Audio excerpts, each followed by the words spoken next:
Assalamualaikum warahmatullahi wabarakatuh. Salam sejahtera bagi kita semua. Dan halo, apa kabar teman-teman semuanya? Terima kasih sudah menonton video ini. Saya Sylvia, kelas 3 FAKM, mahasiswa Akuntansi Politeknik Negeri Malang, Prodi Akuntansi Manajemen. Dan sebelum saya presentasi, saya akan menjelaskan materi. Dan sebelum itu, saya punya pantun buat penyemangat kita hari ini. Ayah kerja terus antar ke taman. Ayah yang kuat, cintanya hangat. Selamat belajar teman-teman, semoga kita tetap semangat. Oke, pada kesempatan hari ini saya akan menjelaskan mengenai jenis-jenis apa saja yang digunakan dalam perumusan strategi.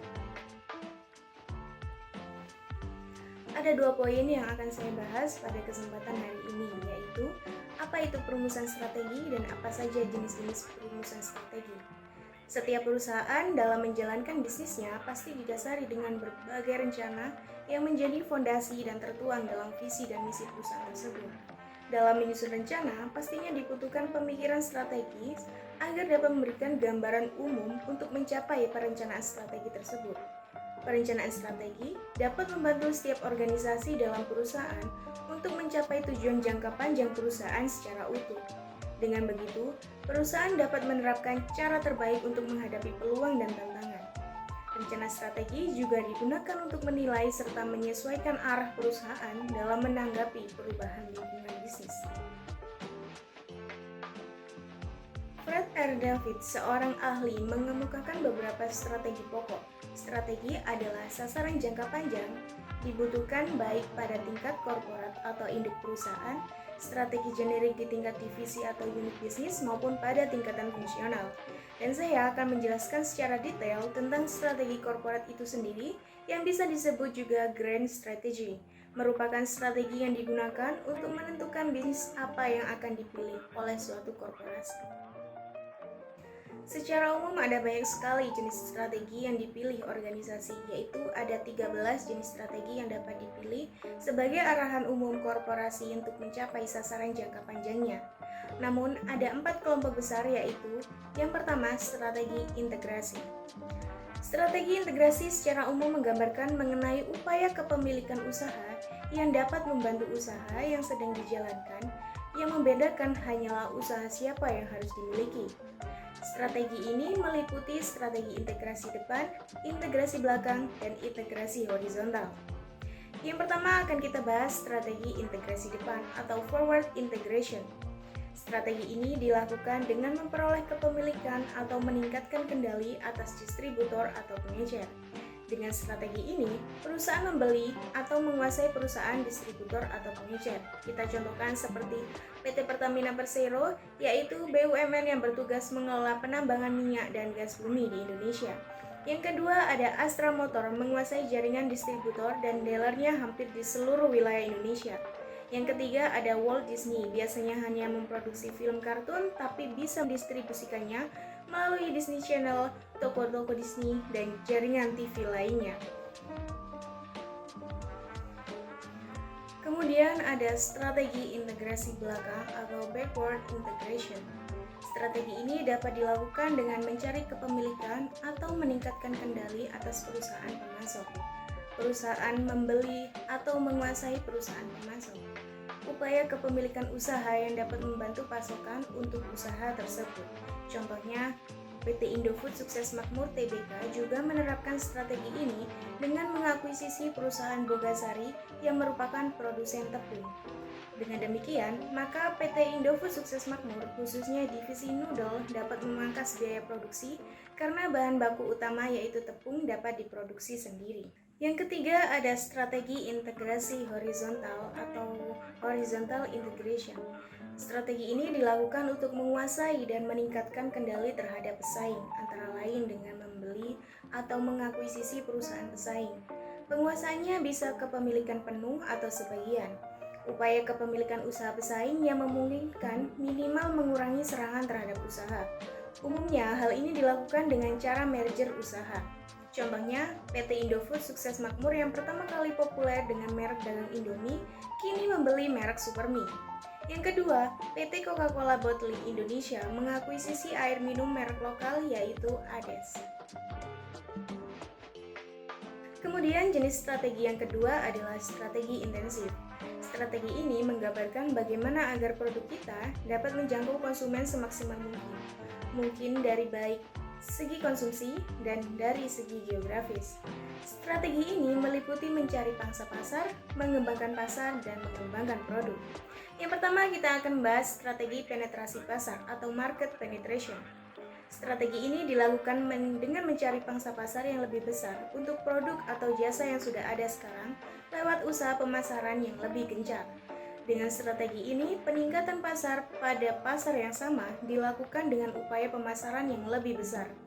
Strategi ini sering digunakan sendirian atau dikombinasikan dengan strategi lainnya.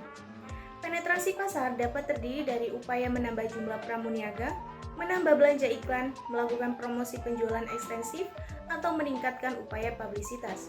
Contohnya, HM Sampurna melakukan aktivitas pemasaran dan promosi yang intensif dengan besar-besaran untuk produk rokok mereka Amai.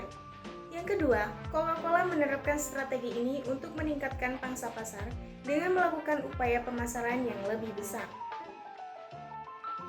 Yang selanjutnya akan kita bahas mengenai strategi pengembang pasar atau market development. Pengembangan pasar terdiri dari upaya memperkenalkan produk atau jasa yang ada ke wilayah geografis baru.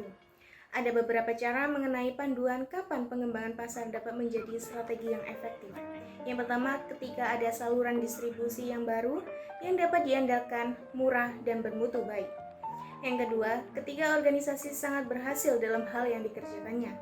Yang ketiga, ketika ada pasar baru yang belum dimanfaatkan dan belum jenuh. Yang keempat, ketika organisasi mempunyai modal maupun sumber daya manusia yang diperlukan untuk mengelola operasi yang semakin besar. Kita contohkan seperti PT Carrefour Indonesia, berbagai gerai retail barunya di berbagai kota besar di Indonesia.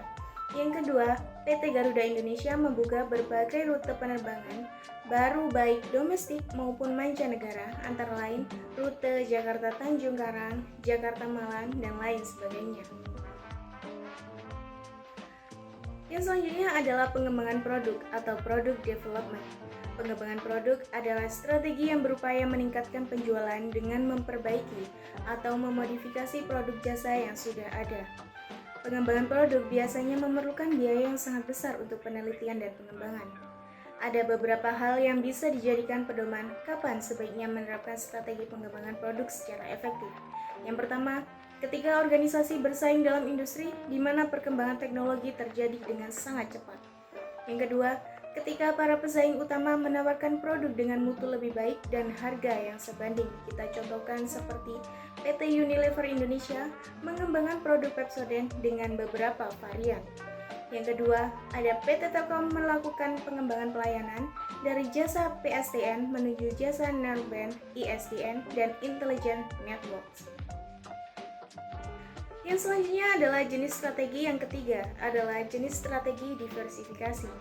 Strategi diversifikasi merupakan strategi pertumbuhan dengan perluasan jaringan operasional perusahaan dengan berpindah ke bidang industri yang berbeda atau menghasilkan produk yang bervariasi. Diversifikasi pada umumnya dikaitkan dengan peralihan atas produk utama ke arah penguasaan produk-produk baru atau produk tambahan. Diversifikasi menjadi pilihan yang menarik bagi perusahaan ketika perusahaan menghadapi persaingan yang sangat ketat dan pertumbuhan pasar yang sangat cepat. Ada 3 strategi diversifikasi. Yang pertama, strategi diversifikasi konsentris atau concentric diversification. Strategi dapat dilakukan dengan menambah jumlah produk atau jasa baru tetapi berkaitan dengan produk yang sudah ada. Strategi ini ditempuh dengan penambahan produk baru yang masih berada pada jenis yang sama atau related diversification.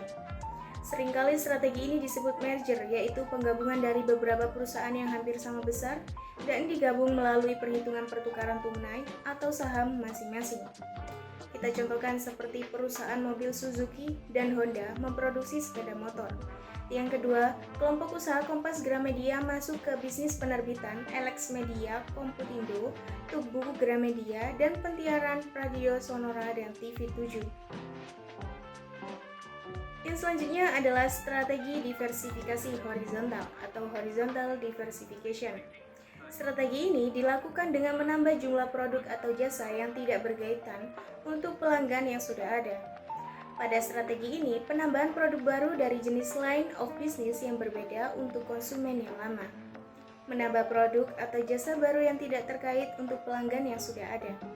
Resiko strategi ini tidak sebesar diversifikasi konglomerat karena perusahaan pasti sudah mengenal pelanggan yang sudah ada.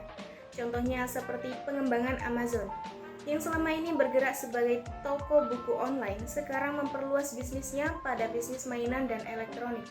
Sehingga kita bisa mengorder langsung melalui internet produk-produk seperti DVD, kamera, dan lain sebagainya. Baik, selanjutnya adalah strategi terakhir, yaitu strategi diversifikasi konglomerat atau conglomerate diversification.